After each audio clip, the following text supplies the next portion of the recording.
welcome back to the Hearthstone Championship Tour Europe Winter Championship. I'm Robert Wing, joined on the desk by Nimps and Sottle. We now enter the serious portion of the day, guys. Obviously, these matches matter to these players, but this is it for the lower bracket. This is win or go home, and none of these players want to go home just yet. Obviously, still a lot to prove. Absolutely. Right now, we're going to see a match where if they lose, they're out of the tournament, which is really heavy for them. Yeah, the first game in this kind of format doesn't really change your equation too much. You have to win 2 games to get out of the group. So the first loss is almost free, but it does put you in this kind of high-pressure situation now where the game is incredibly important. Pressure's on you. It's go big or go home time. Right, and these 2 players, Cereza and Nicslay, obviously came into difficult matchups yesterday. Cereza, was leading suddenly, and then all of a sudden things went really against him as he's playing against that Freeze Mage in that Druid matchup. And right. Nicslay came up against Naaman, who is a player that a lot of people did not want to face, and unfortunately did not win that. Yeah, absolutely. I think with Cereza, it's like just a lack of experience on his side because he is obviously here qualified for the preliminary tournament. But when he was playing in that specific match, he got nervous and overthought the situation, thinking the second ice barrier is not in the deck possibly, or that he really needs to get rid of that ice block. But overall, past that turn, he played really well, and he almost took the match. I will say that Cereza took that loss incredibly hard as well, and I'm sure he's gone away, he's redoubled, he's super focused on getting his stuff together for this game now. Right, want to know who you guys at home have winning this? Hashtag HCT and either hashtag Cereza or Nicslay. This is a very important match for both of these players as they look to advance in the Europe Winter Championship to that round of 4. Go ahead and tweet it out on social media and let us know who you're supporting. We're going to go ahead and introduce our players. First, it's Nicslay. Yeah, Nicslay, a very laid-back character from what we've seen so far. He's almost using this event as kind of to test the water for professional Hearthstone. He wants to really know if he has the potential to make this career, but isn't really committed to it to the same extent that some of these players already are. Oh, yeah, definitely. But he's still showing a really good, Hearthstone, basically, just playing really well. And I love his emotions, the facial emotions when he plays, and how engaged he is in the game. Like, he also uses to talk to himself, which a lot of players do. I think Life Coach and Strive Crew, they did that in the past tournaments as well, just vocalizing what they do. And it helps a lot. Like, when you tell yourself, hey, do I cast that Saboteur or not? Right, very expressive player, but let's go ahead and introduce his opponent, the pride of Hearthstone, or pride of Portuguese Hearthstone. It's Cereza. Yeah, Cereza, 23 years old, from Portugal. He really likes to bring different deck style to the tournaments. I think, like, when I'm thinking about Cereza, it's the Reno lock that he's shown before, and even yesterday when he was playing. That's a really good deck overall. Biomedical Engineer, and right now he's not sure if he wants to go full-time into Hearthstone. He's still thinking about his other career, but maybe if he wins this match and advances to the final, he will definitely consider it. Right, so both these players kind of in the situation where they're not sure whether this is a long-term career path from them. They're naturally talented Hearthstone players, and they've been successful to this point, but a big win here for one of them might just create a new career for them. Right. Sottle, you mentioned the fact that Cereza was taking that loss very hard after yesterday. What is the mindset like when you go into a match and you feel really good about it? You're up 2-0, and then you kind of watch it slip away after a misplay you don't intend to make. I mean, it's devastating. That kind of momentum can get on top of you. It's one of the arguments people always come up with about, if you're 2-0 down, just get that first win on the board and put that pressure on your opponent. And afterwards, especially to the extent that Cereza kind of threw the game away, he knows that that's what happened. You don't need to tell him that he made a mistake. He knows he felt terrible about it. So he's going to want to come out now fully motivated to show that that was the one-off and that his usual standard of play is very high. Right, and as we look at the poll, we see here Cereza is ahead of Nicslay on social media. Portugal coming out in force to support the local player. Still plenty of Series O for Nicslay to get out there and get voted for. Let's go ahead and look at the classes, though. We see Cereza, of course, bringing Warrior, Druid, Rogue, and Warlock, and Nicslay bringing that Paladin, Warlock, Warrior, and Druid. Nimsh, what do you make of the bans? Well, it's interesting because we haven't seen Warrior from Nicslay yesterday, I believe. So banning the Druid means that the Cereza doesn't want to go into the Druid mirror. Right. He feels like maybe with his Rogue he's not that good versus Druid, and he's bringing the Reno lock, which is not a Zoo. Like normally, if you bring the Zoo, you do not ban Druid. You want to face the Druid. So I think a good decision there. And yeah, we'll see how it goes. I think Cereza has a slight advantage here with regards to the lineup. Yeah, I would agree with that. I think Cereza has a slight edge. Interested again, you said the Druid, if he'd brought a Zoo, it would have been more favorable for him, but the Reno Lock slightly more unfavorable. But he's going to get the first matchup of Zoo versus Reno Lock, which we were discussing before the series, Nimch. We feel is a pretty strong matchup for the Reno Lock overall. Yeah, absolutely. This is the match that you rarely see where Zoo is winning. What Zoo has to do is just have the perfect hand, super good start, and the Reno Lock just missing the AoEs. Like even we see the Demon Wrath right now, which normally is a great AoE versus Paladin, for example, versus Zoo. It does not work against the demons, and but still, Zoo will have problems overall. What I will say is that Cereza's build of this is quite tech-heavy, and also he has the burst combo in there. He has the Alex Straza plus Charge Minion Faceless package going on. Some of his tech cards will be really good, the Mind Control tech, for example, but also this Acidic Swamp Ooze that we see in the opening hand is not a particularly high-quality minion against Zoo. Yeah. So if Cereza is the player that's favored in this, how does Nicslay, as that Zoo player, how does he climb into this game and possibly eke out a win? You have to take risks, basically. You're playing against a deck that by its nature is stacked together with 30 individual cards, and as we said, you can rule Demon Wrath out of the AoE equation a lot of the time, so honestly, a lot of the time, it's just, you know, make them have the Hellfire, make them have the Reno. Like, if you keep making those high percentage odds plays in your favor, then it might not help you win one individual game, but over a series of months and a career, you'll come out on top.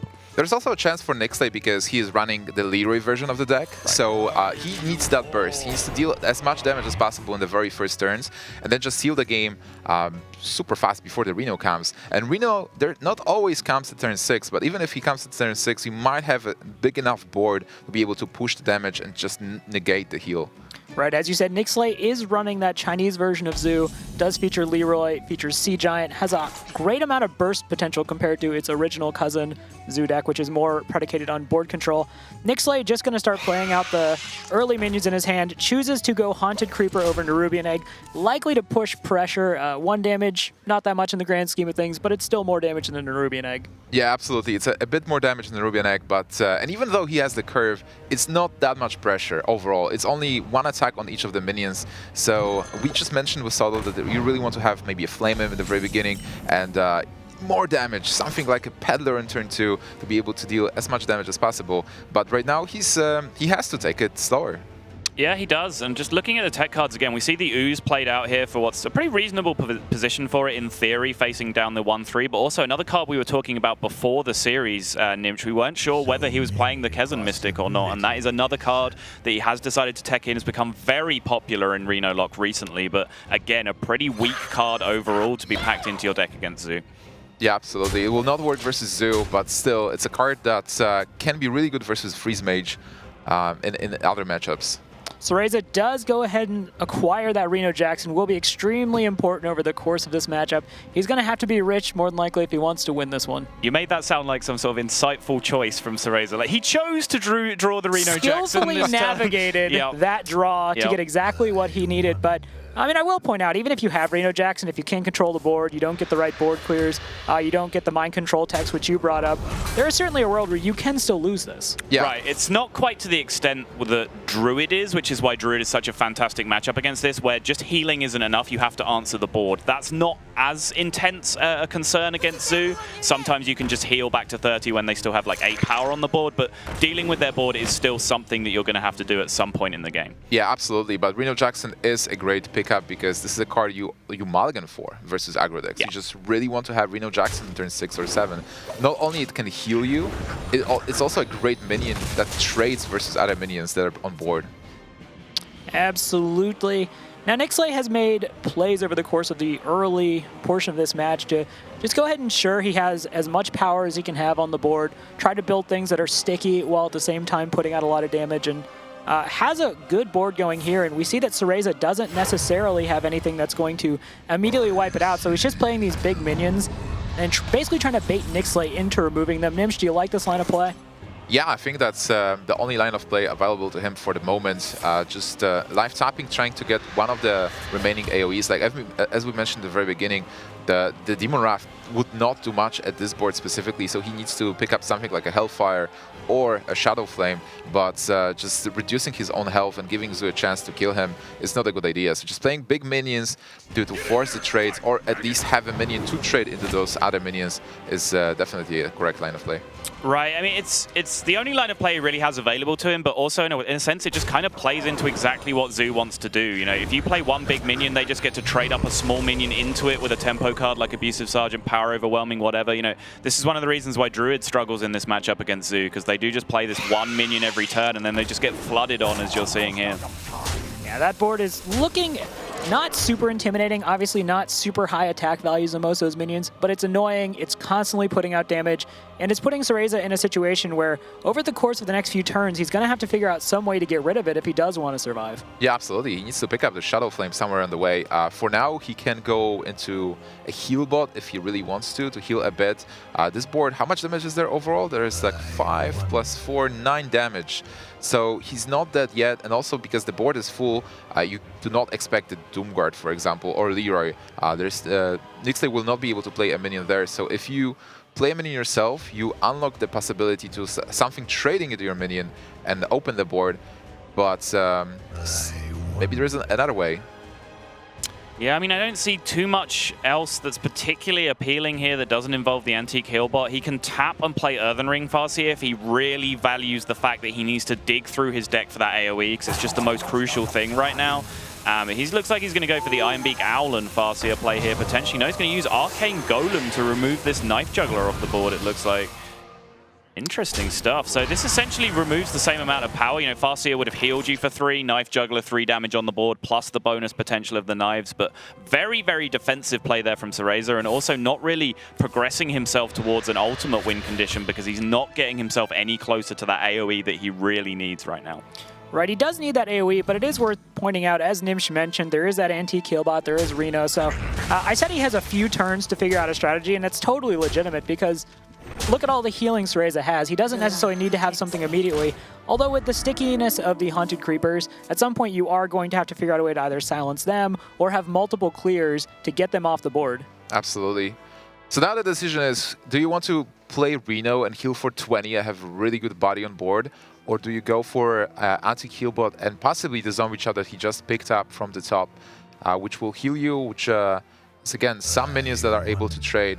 I think like overall, Healbot might be a bit better with Zombie Chow because you will be able to kill 2 minions, and instead Reno just killing one of the spiders wouldn't do that much.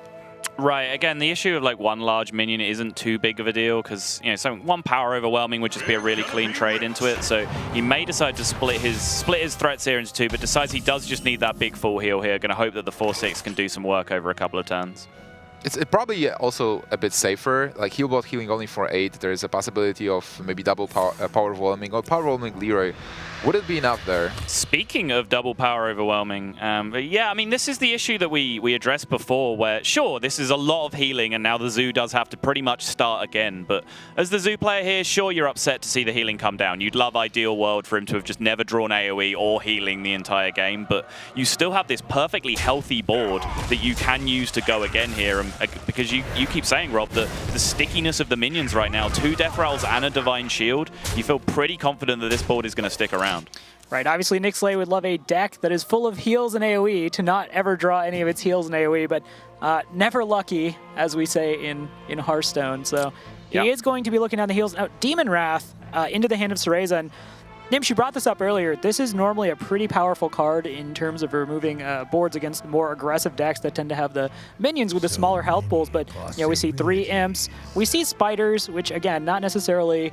Well, it will deal with the spiders, but again, there is more to be left behind. Yeah, absolutely. But what I want to point out is this Nerubian Egg that works pretty well for Cereza at the moment. He silenced it, and it blocks the board. Again, it's only 7 spots on the board. Nothing can be played at the moment, at least unless the minions trade into each other. Because right now, there's only 6 power on board. That's not much, and Cereza is 25. He still has time. That Reno bought him time, and is it enough time to win the game? That is the question. Just saw a tweet there saying that this Zoo will run out of steam. I'm not quite sure if that's the case. The natural ability of the Zoo deck to be able to refill on cards every turn is pretty phenomenal, and he still has a lot of his big threats left in the deck. He's only kind of drawn these small sticky minions, the early game stuff, so a lot of his big power turns are still left in his deck, so he has the ability to ramp up now pretty effectively into bigger threats like this Lotheb that comes down on the board. Sometimes you also have to keep in mind that the Rhinolog has the combo in their deck, Arcane Golem and Power Overwhelming, but we've seen the Arcane Golem already. Yes. So this line of play to win the game is not available to Cereza anymore. Now, Nicslay does run Big Game Hunter in his Zulok. Now, if you're playing Zulok on ladder, that's not necessarily an inclusion you're going to have in there, but it obviously is something you want to be bringing to a tournament where you can expect to see a fair number of Dr. Booms or Alex Strazas and Freeze Mages. There are great targets for it, and Cereza might be looking over at that Dr. Boom and think, this is how I bring the board to heal. Demon Wrath, again, would be an option here since all the demons are off the board. But again, spiders would be left behind. It wouldn't do anything against the Argent Squire. Sottle, do you like this Dr. Boom play, or do you think there's something better here? So he's looking down at 7 power right now, which leaves him at effectively 15, or 8 power, sorry, so 14. So I think the Dr. Boom is probably the most solid play here, just to be able to get the biggest thing on the board. The other alternative is Emperor, which just speeds up the rest of his hand. But I think like he needs to make some sort of play to grab back momentum here for sure, because this is his window where there's not that much power on the board that he's just not going to immediately die, and anything else just seems too weak here. The downside of this Boom play is that the Boom bots are potentially really not that effective with the Haunted Creepers and the Nerubian Egg in play. Yeah, there is an upside though. If Big Game Hunter shows up and you lose Dr. Boom, like obviously you don't want to lose Dr. Boom at all, but if it shows up, then you have this Demon Wrath to deal with it. That is a 0 mana Sea Giant, ladies and gentlemen. Like 0 mana 8/8, completely free, jam it on the board, seems good. Much better than a Wisp. What's up with that, Rob? Wow, Sea Giant power creep for Wisp confirmed. I have my head in my hands, Dimch. That one, I mean, if you want, we can explain why a Sea Giant's better than a Wisp, but I think we'll pass on that one. But yeah, that Sea Giant being free. Oh, free. Well, there's a little bit of revenge to it there. Right. The Boombot's not excited to see that Sea Giant, but he's still got so much mana to work with. Big Game Hunter gonna come out, gonna deal with Dr. Boom, and Cereza needs answers in the now. Well, he does. Actually, that free damage on Sea Giant was really significant. Dark Bomb and Demon Wrath can clear it easily. That is absolutely true, Nimsh. 100% agree. It is a big factor. That, however, might be a bigger factor because it allows him to play an extra minion and remove a minion that's doing nothing. Yeah, that's a really big deal, and also it was just the least relevant minion on the board. It would die to the Demon Wrath anyway when it was cast, so that 0-2 just didn't really have a lot of relevance. Nicslay very like emoting to himself in real life right now. I think he may have felt a little bit uncomfortable with how he played that turn in the end. Well, Nicslay is probably expecting the Shadow Flame coming at some point as well, so he's definitely afraid of that, but there is no Shadow Flame and no Hellfire available for Cereza. That's one of the high-pressure things about playing against Reno decks, because as you said, Sottle, it's all one-offs. Yeah. You're always just thinking like, all right, at some point they're going to draw this. Demon Wrath does come out, though. We'll see what the board looks like after everything is said and done. Nimsh, as you called it, Dark Bomb comes out, finishes off the Sea Giant. Cereza throws a little bit of healing on the top. And there's only 10 damage. Yeah, he's 1 damage off lethal right now.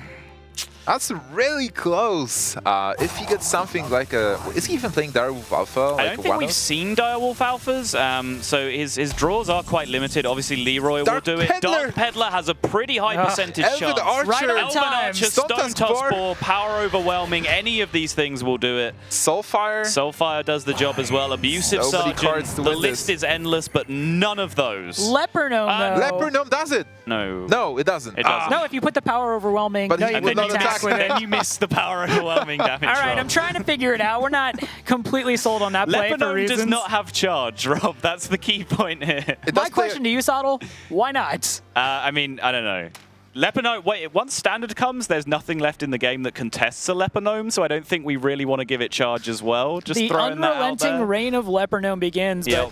but 1 damage off lethal for Nicslay. Gonna go ahead and play the Leper Gnome. Hope there's no more healing. Well, to be honest, it's still really surprising overall because this matchup, as we discussed in the very beginning, is really good for Reno Lock, but Cereza was never able to get this, those AoE cards that he needed, so... Yeah, and it looks like he's just going to go ahead and do it, which there's nothing wrong with. It takes away the tap as an out, and he's already seen the Reno, so he knows the healing in the deck is quite limited. Healbot is in the hand here for Cereza, but Healbot on his own I don't think is really going to be enough to dig him out of this mess. Nope, no Shadow Flame, and if you Healbot and tap, you will not be able to cast Shadow Flame. Right. But yeah, the important thing about just going all in that turn is basically that you do take away that tap. Abusive Big Game Hunter with the heal bot does theoretically keep him alive on board here, I believe. 8 damage against 9 health, so Nicslay back in exactly the same spot as he was last turn. Exactly with the Dark Peddler the again. same spot as he was last time. Okay. Just run the audio back from the previous turn right now. Implosion is not finishing the game, so again, Stone Tusk Boar, Implosion abusive. actually does finish the game this time because he can Implosion his own Leponome after he... You're right, well, you're he had a wealth of options there. Could have chosen the Soulfire, could have gone with the Power Overwhelming, which he does go with, and that is going to be game 1 for Nicslay. And I want to point out, over that match, the America's Winter Champion, Amnesiac, actually did sound off on social media to let us know that we're in fact wrong, and that if both players are highly skilled, Zoo is favored in that one. So thank you, Amnesiac, for setting us straight. Interesting stuff. I mean, I have a successful win rate with Zoo, but I play it like a very high-risk strategy, which is probably correct in the long run. But again, it's one of those things where it's hard to evaluate without a large amount of raw data, because my win rate is like slightly favored from both sides. So what does that mean? Like, I don't know. I think basically the difference there is in the Zoo build. Like, we have so many different builds for Zoo overall. We have the Sea Giant version might actually be favored if you play it correctly. But if you don't run the Sea Giants, if you don't run Leroy, if you go with the Bran version with Dark Iron Dwarf, that version is much worse versus Reno Lock. I also think that build of Reno Lock is one of the most inefficient you can have because of those extra combo cards that you have in that really aren't what you want against Zoo. You'd rather have the more defensive options. Well, we had the chance to talk with Cereza and Nicslay after their day 1 setbacks and had a chance to sit down and ask them what they thought about playing each other and the possibility of being eliminated today. Yeah, right now it's kind of low, but hopefully it's gonna get better. I played badly and I deserve to lose. I think I just need to focus a bit more and not make any mistakes, like dumb mistakes like I did today. Oh, Cereza. Oh, no. Winning tomorrow means you get to play on Sunday, so you're not out yet. I'm feeling fine, I'm feeling pretty confident. I'll just look at his deck lists, write down what cards I saw and just, yeah, play against those decks today. Hope I play well tomorrow. Yeah. I'm kind of sorry to disappoint you all, but tomorrow, yeah, I'll make it up. And I'll definitely win, yeah, for sure.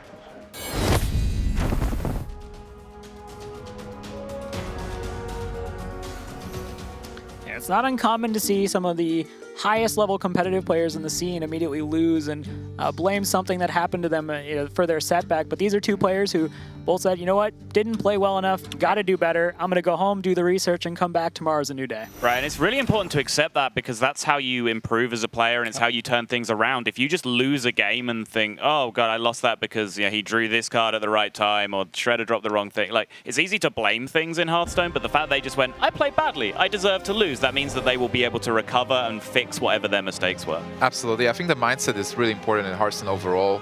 You need to prepare yourself for the match, like sleep, drink water, and be mentally just steady when you approach your opponent. I was going to say, maybe that's my secret why I'm actually not very good in that. I don't drink a ton of water and probably need to look into that to improve my skill. Game 2 beginning, though, and it's going to be Cereza once again on that Reno Lock. And we're going to see Nicslay bring out that Secret Paladin. Yeah, so this is an interesting matchup again, where there's a lot of discussion which deck is favored.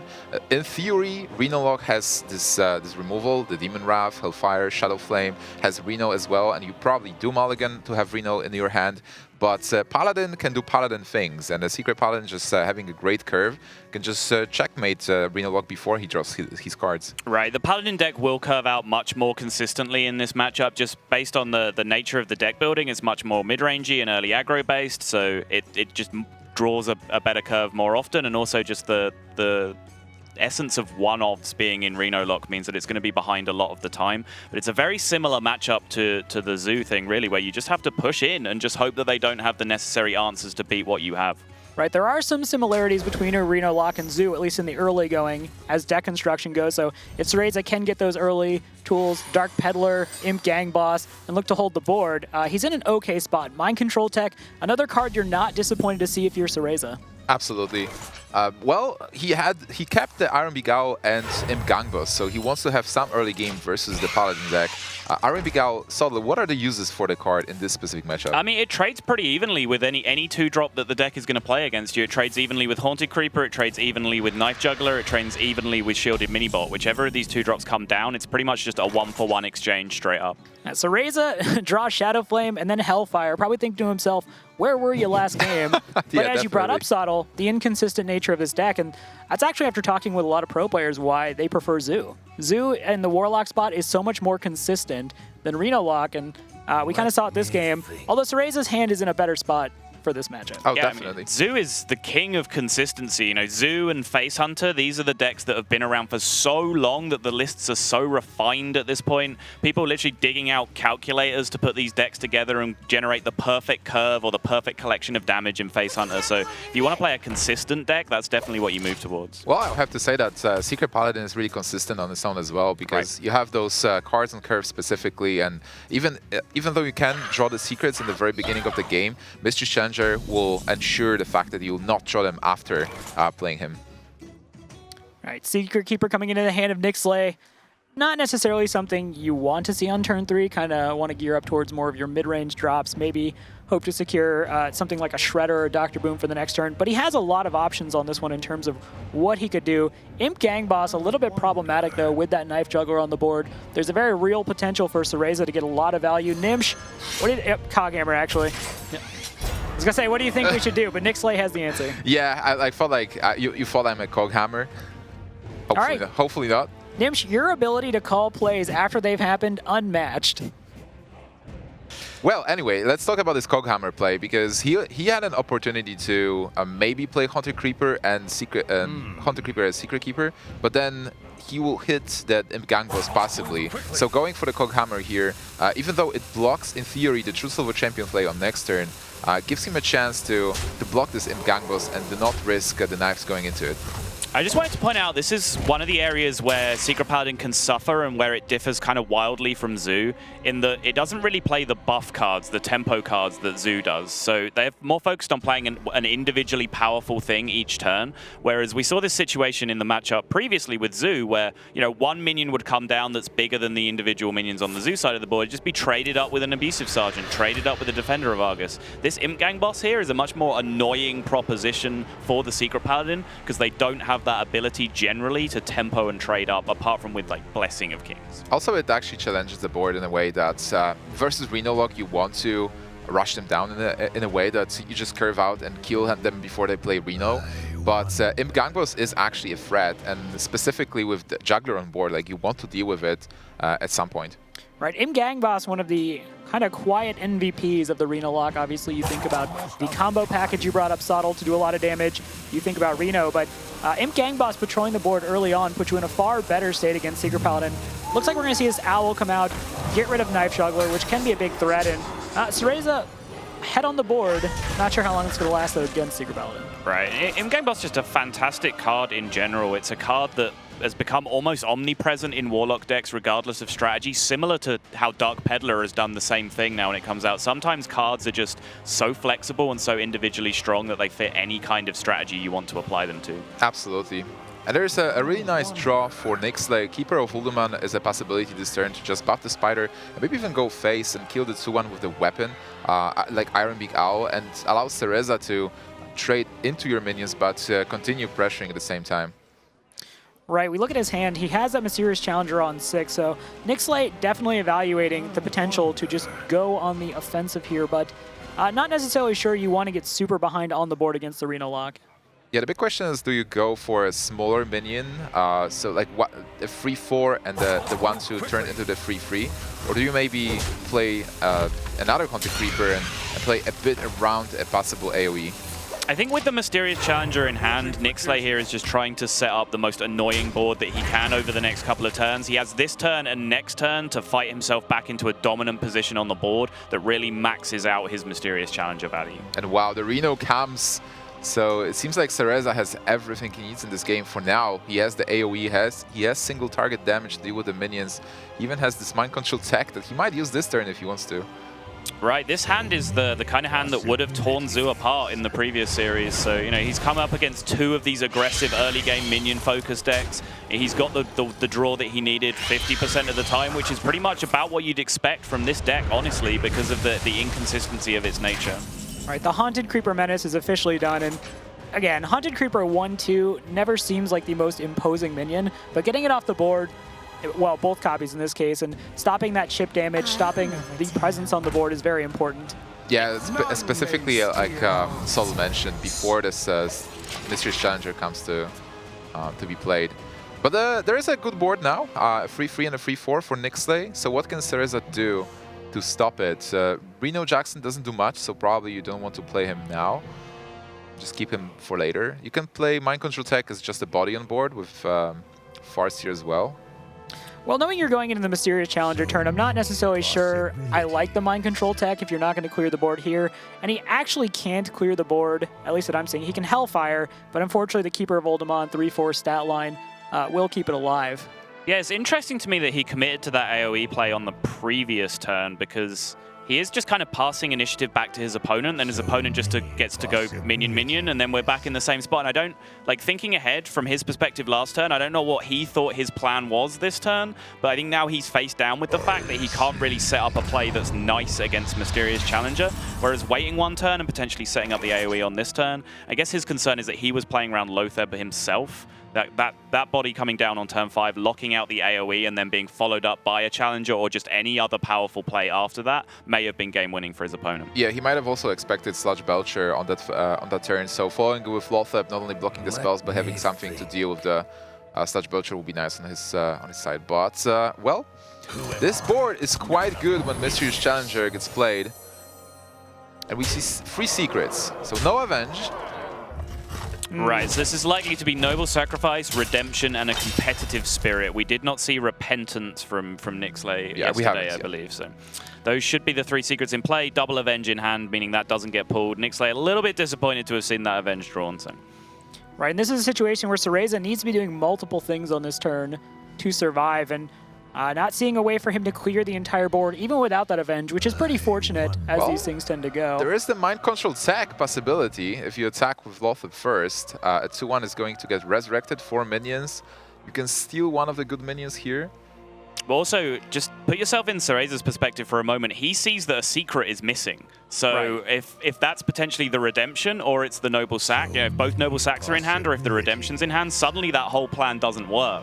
Yeah. So he has to really figure out what's going on here and see if he wants to go for the Mind Control tech line. It looks like he's just going to take the healing now. 12 power immediately on board, buffed up to 15 from the Competitive Spirit that can immediately go back to his face if Nicslay chooses. Like, honestly, it doesn't seem that bad, because when you don't know, when you don't have all the information, attacking into a minion versus the paladin basically brings more power on board with Avenge and the possible competitive spirit on that minion. So just healing now and having 2 good bodies on board will allow him to use that Hellfire and Mind Control tag next turn. Right, so a lot of power on the board for Nicslay. Cereza has already used that 1 Shadow Flame, and obviously Nicslay knows that it's been used. And Twisting Nether, not something that was available for him last turn, something Nicslay may possibly expect. Goes in and plays down that Avenge, gets more stuff on the board, more power, and plays that True Silver Champion. So in a very commanding spot, and basically saying to Cereza, hey, you have to deal with this. I'm not trading any of your minions. Yeah, basically saying, hey, nice Reno, bro. Go back to 10. Do not pass go. Go back directly to 10. And now Hellfire even dealing damage to Cereza might be dangerous overall, but he gets Dark Bomb there, so is there an option to do something good? Double Sacrifice will block 1 attack at least. I was going to say, you see another Secret played, and Competitive Spirit procced, and there were 2 secrets, though. Again, going back to what Sottle said, not knowing what those secrets are is kind of problematic. I mean, at this point, if you've done your homework as Cereza, then you know what these 3 secrets are, because the Competitive Spirit has gone, and there is now a total of 3 secrets in play, so there's only 1 combination of 3 that it could be. So at this point, he has full information as to how he wants to navigate this turn. Problem is, it's still not an easy turn to figure out.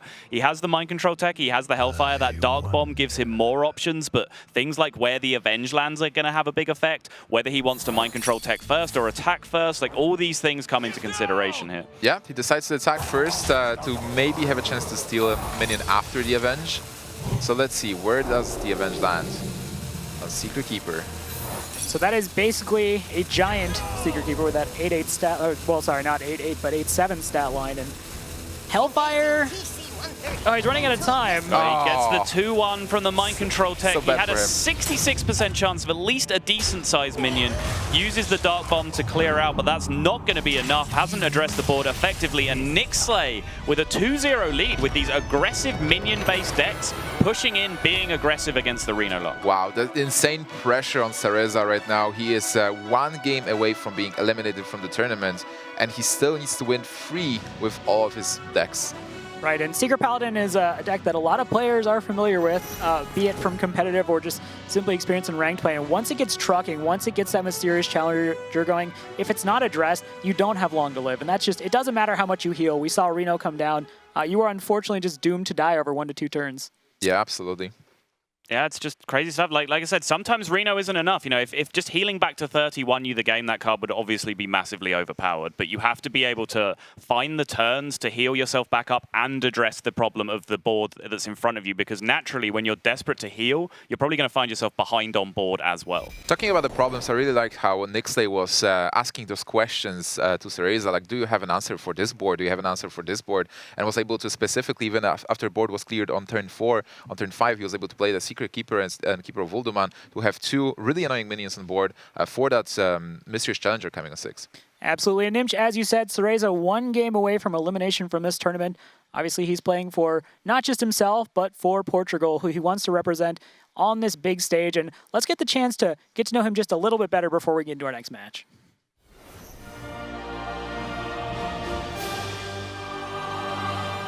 I come from Portugal, and Portugal is a really nice place to grow up because it's so small that it ends up being really quiet, you know. We don't have big cities like Los Angeles. Everything is near you.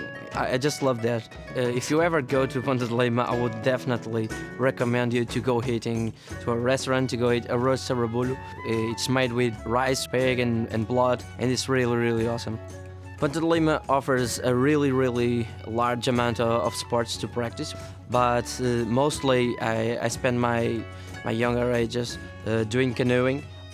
We are the biggest club in the country. We are winning the national championships for 8 or 9 years consecutive now. I used to train like 13 times a week. I always kept my competitive spirit.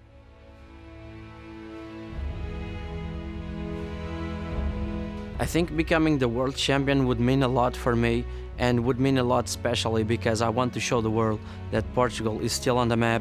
The Hearthstone community in Portugal is divided in 2 groups. We got the players and we got the haters. The haters usually don't believe that people in Portugal will be able to achieve great things. Portugal is such a small country that they think that we never gonna achieve anything. And I think they are wrong, and this weekend I want to prove they are wrong. Because I'm here, I'm gonna do my best, not as an individual competitor, but because I'm representing Portugal, I'm representing my country more than myself. I'm Cereza, and this weekend I'm gonna prove that Portugal is much more than Cristiano Ronaldo.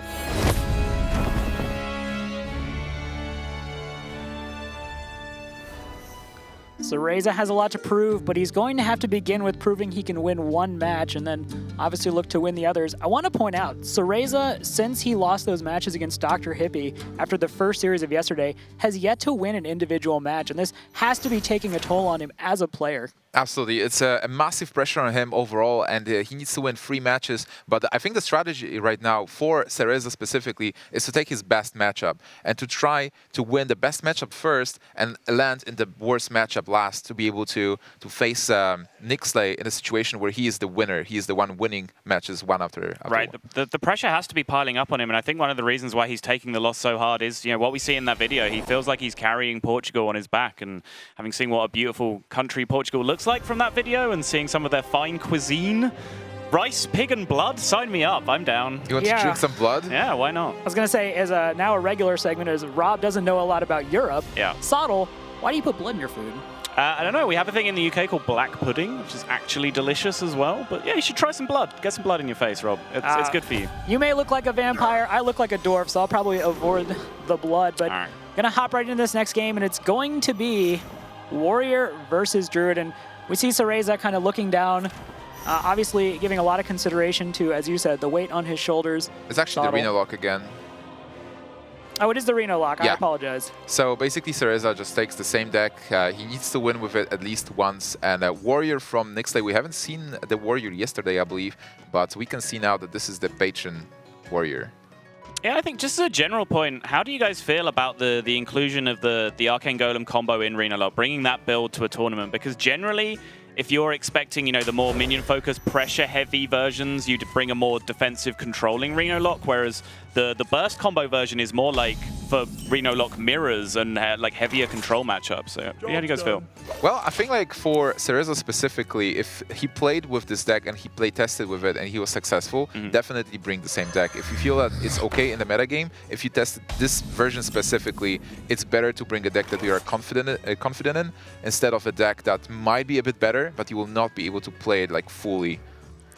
Right. I want to mention earlier on we had Naaman versus Dr. Hippie, and those are two players who are more based on making decisions based on analysis, analytics, more like you, Sottle, where I actually feel a certain degree of kinship to Cereza because I'm inclined to agree with Nimch's assessment. It's probably a deck he played, found that he did well with, feels a certain degree of comfort playing, and maybe didn't necessarily put that next level of thought into it that you would have.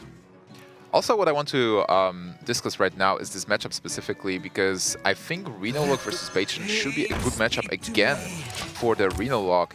And if we look at this Patron overall in the lineup, if Cereza wins with the Reno Lock, if he wins this match, he will then have Rogue, which is also an okay matchup versus Patron. And the last deck would be Druid, which is probably a better matchup for the Patron. So, Solid, what do you think? Would you go with the Reno Lock again, or would you select a different deck? I mean, I know a lot of people do feel like Reno Lock is very heavily favored against Patron. I would dispute, again, just quite how favored it is. This is an argument that I've had with Trump when we previously cast a tournament together, where he thinks it's as much as 70 to 80% favored, whereas I feel like it's more 55-ish, maybe even close to even. Again, the Patron has these abilities to just ask the question, right? If you get the early Patron draw, did you draw your one copy of Hellfire already? Because if you didn't, you've lost the game. And they also have the ability to tempo out early with minions and be aggressive that way. So there are routes to victory in this matchup for the Patron Warrior. Right, going back to Warrior versus Handlock back in the day, Handlock was obviously favored because of the consistency of double Hellfire, 2 copies of Shadow Flame at times. Reno Lock obviously has certain strengths, the ability to heal, a lot of different tech arts, but as you said, Sottle, it lacks the consistency, and Demon Wrath is pretty much off the table against Patron most of the time, and what you're left with is Hellfire, Shadow Flame, and Twisting Nether. So, as you said, if you just keep asking the question, I agree with your assessment. It's not as bad as I think some people suspect it is. Right. Generally, if we're talking about the early Patron draw here, turn 5-ish, turn 6-ish, generally that's too early for Minion plus Shadow Flame to be effective, and obviously way too early for Twisting Nether. So let's evaluate the hands a bit. If Reno Lock is favored just a bit, is the hand good for Cereza and a good hand for Nicslay? I mean, he has the Arcane Golem already, which is a little bit early. He would have been looking for more strong utility cards before then. He has a couple of minions that he can play out on curve to keep up the pressure, but nothing particularly intimidating. And as of right now, not a huge answer to Patrons, although if the game does progress a couple more turns, he does have that Shadow Flame option if we get to, say, turn 7 before he has to initiate his AoE. Right, and speaking to Nixlay's hand, name of the game here is finding Patrons, finding those big threats, and right now he has a couple of nice utility cards. He has some weapons, the Cruel Taskmaster, Dread Corsair, but no Frothing Berserkers, no Patrons, nothing that demands an immediate answer from Cereza. Yeah, and I think overall the long game will favor Paladin. Paladin, sorry, Warlock. It will favor Paladin overall. Paladins are so overpowered, they're even favorite in matchups they're absolutely, they're not even here. But yeah, Warlock, Reno. So basically, Warrior will run out of threats at some point. And if Cereza is able to keep a specific health threshold, he'll be able to just keep up and win in fatigue overall. Yeah, I mean, the Belcher was really important, though, here, I think, because, you said, Rob, there's nothing here that demanded an immediate answer. There's a couple of minions on play. You're at 23, and there's another 7 damage facing you down. That's actually kind of a big deal. Battle Rage here is going to come down, help him build up on options. Double Dread Corsair being played on his list, so the ability for a lot of tempo to come out here. It looks like he might be using the offensive Cruel Taskmaster here to dig through this Belcher more efficiently, using the weapon and the Cruel Taskmaster. Master. What do you think about just Death Spite replacing the weapon and setting up the Death Spite for the next turn and playing Courser for free? I don't think you have any intention of using the second Death Spite swing next turn, so that's why I would be against that. Second Death Spite swing is one of the most valuable things in Patron Warrior, and there's no real particularly great use of it showing in your hand for next turn. Right, and in some matchups there's a case to be made for bluffing, but I don't think in this one you're necessarily looking to bluff too much, and there's nothing that Cereza, I don't think, would alter his play by doing that, so I'm inclined to agree with you there, Saddle. Such an interesting build of Patron with double Courser. There are some differences overall. So normally, what do you play instead of double Courser in the list? I mean, there's some flexible options. There's Piloted Shredders, there's Corkron Elites, there's Sludge Belcher. You know, all of these things kind of rotate in and out. Finley Murgleton as well is a card that there's a lot of disagreement over whether it's right. So it's not kind of direct replacements one for one. It's kind of this pool of 7 or 8 rotating cards that players kind of pick 4 or 5 of. Right. The bottom line, though, is that there are more mid-range threats in Patron than there were back in the day, right, which gives it a little more staying power against decks like this, since their victory condition isn't solely predicated on the combo. So Cereza's going to drop that Emperor Thaurissan, and Nicslay has the opportunity to play Dr. Boom and clear the Thaurissan with the minions on the board, but Saddle, you don't look like you necessarily agree with that play. I mean, yeah, you're playing Dr. Boom on the board, but you're giving up a lot of initiative to do it is the problem. You're not pushing much damage to face this turn. You're losing the majority of your board if your opponent, say, has Big Game Hunter. You just have 3 1/1s left on the board. Sure, 2 of your 1/1s are Boom Bots, which are pretty awesome 1/1s, but you lose much of your raw power on the board. So I would expect to see a play here from Nicslay that deals with the Emperor more efficiently and actually maintains the pressure on his opponent's life total this turn. Yeah, it seems pretty good, but how many minions is too many? Is Double Dredge Courser too much, or... Because there's not much he has. Well, I guess if he baits an AoE, he can follow up with Dr. Boom afterwards. Right, I think anytime your opponent AoEs a board that doesn't have patrons on it in this matchup, you feel pretty good about that. The only problem here is that Cereza has the combination of Demon Wrath and Mortal Coil, which is a set of cards that isn't going to interact that well with your patrons ever, so this turns out to be a really good turn for him. Well, we also have to mind that there is Grommash in hand of Nicslay, so the weapon in Grommash is 14 points of damage. If this board would not be taken care of, then, well, Nicslay could have found lethal there. Absolutely could have over the span of 2 turns there, but hard to believe Cereza wasn't going to deal with that board, and we see he does, and could just follow up with an Earthen Ring Farseer, boost his health up a little bit, put a threat on the board, and Dr. Boom is still waiting in the hand of Nicslay. No patrons, though. The strange, twisted byproduct of that board clear is that Nicslay is actually free now to play Dr. Boom without the Mind Control tech being live. The previous turn, when he top decked it, he had minions in play, so even if he traded off 2 of them, that Mind Control tech that's been sat in the hand of Cereza the whole time would have potentially been able to swing the board, but now this is just Dr. Boom on a board where there's no particularly great answer to it in the hand of Cereza. There's also one important fact that Cereza doesn't have any heals in the hand for the moment. Alex Strasser is interesting, but not this turn, and if those Boombots land on face, there's still 14 damages waiting.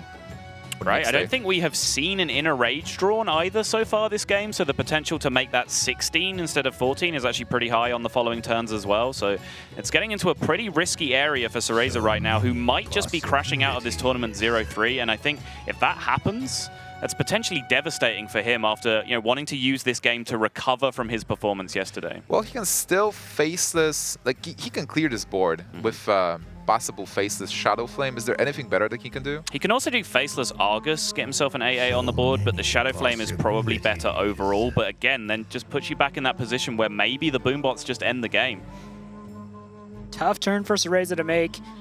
As you guys pointed out, this is his tournament life on the line, so not going to rush it. We do see the rope winding down. He plays down the Kazan Mystic and the Defender of Argus. This is so scary. The Boombots can get so much work done here.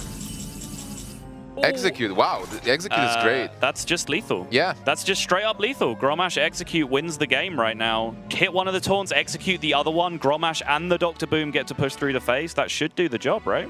With the bombs as well. With the bombs, potentially, right. But okay, so the problem is the Whirlwind goes off before you get to execute anything, which means there's too many targets to guarantee the Boombots doing lethal damage. Is there a way to maybe attack with one Boombot, execute? I mean, the problem is you want to remove targets off the board before the Boombots go off. So swinging with the Death Spite first definitely maximizes your odds. And Nicslay is happy there. That will do it. Yeah, Nicslay is going to go ahead and complete the sweep. He is going to advance not to the top 4, but he is going to stay alive to play again tomorrow. And that's going to end the run for Cereza. Very proud guy with a lot of heart. Look to come in here and show what Portugal could do. Making it to the top 8 is no small feat, so congratulations to him for making it this far. But Nicslay going to take the series. Absolutely, really well played by Nicslay, bringing consistent lineups. And so what do you think was the problem there? Because Reno Lock was supposed to stop the aggro decks, but even though he drew Reno, even though he got the AoEs, he wasn't able to stop the Paladin. And with the Warlock, he was lacking those AoEs in the very beginning. I mean, I think Nicslay just played it very well. He wasn't afraid of the options of Reno Lock, but a lot of players tend to be. They want to hold back and they give Reno Lock too much credit for having things. He just pushed in and was successful because of it. Right, so with this win, Nicslay is going to advance to take on Dr. Hippie. The winner of that matchup will advance to the top 4 and go to those semifinals tomorrow with the chance to obviously eventually win $100,000 prize pool and the trip to the Hearthstone World Championship at BlizzCon. But we have Dan standing by with the winner, Nicslay, and we're going to go ahead and hear his thoughts on that match and his continued road through the Europe Winter Championship. Thank you very much, Rob. Nicslay, you've stayed alive in the tournament. Did anything change from yesterday to today in terms of your preparation, or did you just feel like today there's nothing else really different? I got some help from some other people that weren't there before. I especially want to shout out Coleman. He was, he got to top 16 in the prelims. He helped me prepare a lot. Yeah. That's great. And now that you're going to be playing Dr. Hippie tomorrow, will anything change in preparation for him specifically? Do you feel like you have a good shot against him? I think I have a good shot against him. I think it's a better matchup for me than playing versus Neyman. I'm pretty confident. I'll just prepare like I did yesterday. You mentioned a lot of times in your interviews that you're still just trying to take it and have fun. You're not really too intent on just like the victory of becoming the champion. But now that you're getting like closer and closer, is that reality starting to become, is it starting to make you nervous at all? I think I get kind of nervous, but when the game starts, you focus on the game, and I think that works out pretty well for me. I definitely focus on winning here. I'm not just here to have fun. I also want to win. Well, there you go. Nicslay, he's looking to win and seeing if he can go one step further to the top 4 tomorrow where he plays in the elimination match. So that wraps it up here for our interview. Let's go to the sidebar where TJ and Savitz are standing by to give some of their thoughts on that match. Thank you very much, Dan. And once again, congratulations to Nicslay. He survives another day. He'll get to play on Sunday to see if he'll be able to make it into that grand finals. But Savitz, that was one of the quicker matches of the day, but I want to get your thoughts on this Reno Warlock. Reno Warlock was a deck that actually had quite a bit of success throughout the Americas Championship last week. Why do you think it hasn't had much success here at EU and not many people brought it in the first place? Well, Reno Lock is a deck that there's a lot of different versions of. If you look at the Druids, the lists usually tend to mirror each other quite well. But with Reno Lock, there's a lot of, because you have to put in 30 different cards. So there's a lot of deck choices, a lot of like small cards that might be different. Like for example, last weekend we saw the Acidic Swampoos and that kind of stuff. And also like players play the deck differently, and maybe Cereza didn't like have the perfect lines in each possible situations. Yeah, there was one thing about Reno Lock is you have to sometimes make creative plays because you're not running those consistent cards. So let's take a look at a replay from game number 1 where Cereza was actually faced with a little bit of a difficult situation on what to do and how to remove this board. So Savitz, why don't you talk me through this and let me know if you agree with the line of play that Cereza goes ahead and makes here. Well, there's nothing really too great here, but looking at the board, the Nicslay side of the board is full right now, so there's nothing to be too worried about, I suppose. It's pretty good dealing with the egg. The 4/4 is something that you have to deal with later on if you don't deal with it right now, but the Arcane Golem giving away Mana Crystal, I'm not sure. It's a card that you sometimes want to hold on for later on. I don't think there would have been that many lethal opportunities from Niclay's side just yet. Yeah, and it was a tough play, and Arcane Golem could be good for later on. I'm not sure how I feel about that play, but I do have a visual representation of the roller coaster of emotions that I went through during that best of 5. So let's take a look.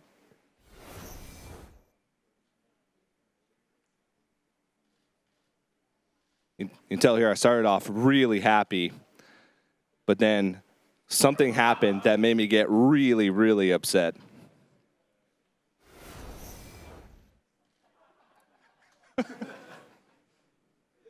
All right, well, we have one more match left to go today, and we are going to take a quick break before we do that. But while we do that, take a look at some of the highlights from that last match.